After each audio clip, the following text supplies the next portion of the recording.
Vous regardez le top de l'information, un concept à Ricochet Communication. Rejoignez notre liste de diffusion en envoyant top suivi de votre prénom au 97 14 60 00.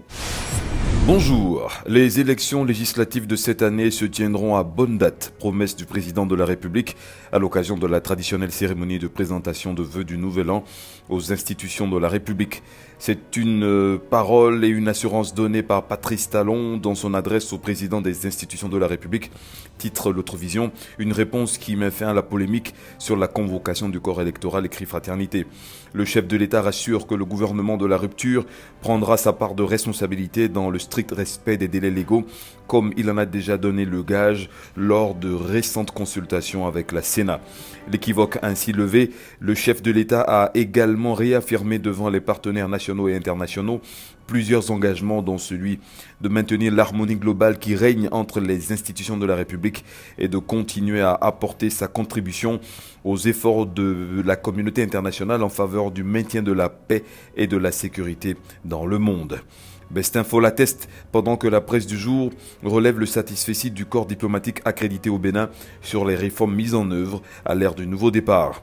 Après avoir passé en revue les performances du Bénin à divers niveaux, la doyenne des ambassadeurs, Mme Sandi Sahadi Abdou, a encouragé le président de la République à poursuivre la transformation du pays, malgré que les réformes bousculent les habitudes acquises, remettent en cause certains intérêts bien établis et suscitent beaucoup de réticences.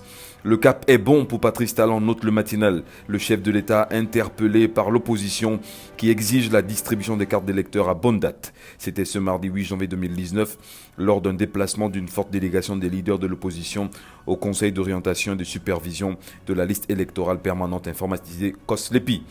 Une opposition qui battrait sérieusement de l'aile du fait des malentendus entre Restaurer l'espoir de Candide Azanaï et l'Union sociale libérale de Sébastien Germain-Javon.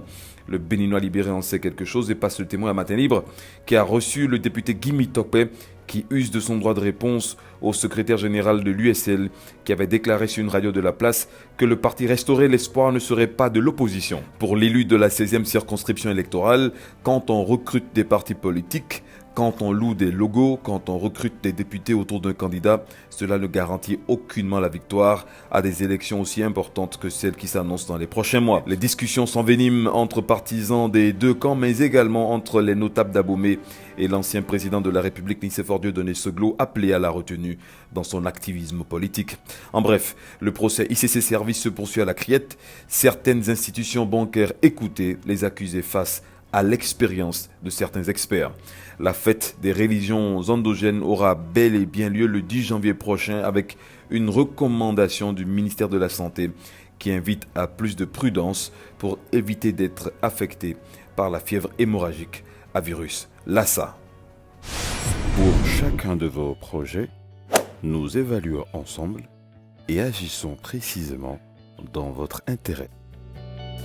À Ricochet Communication à Cotonou au Bénin, un savoir-faire pour un service exemplaire.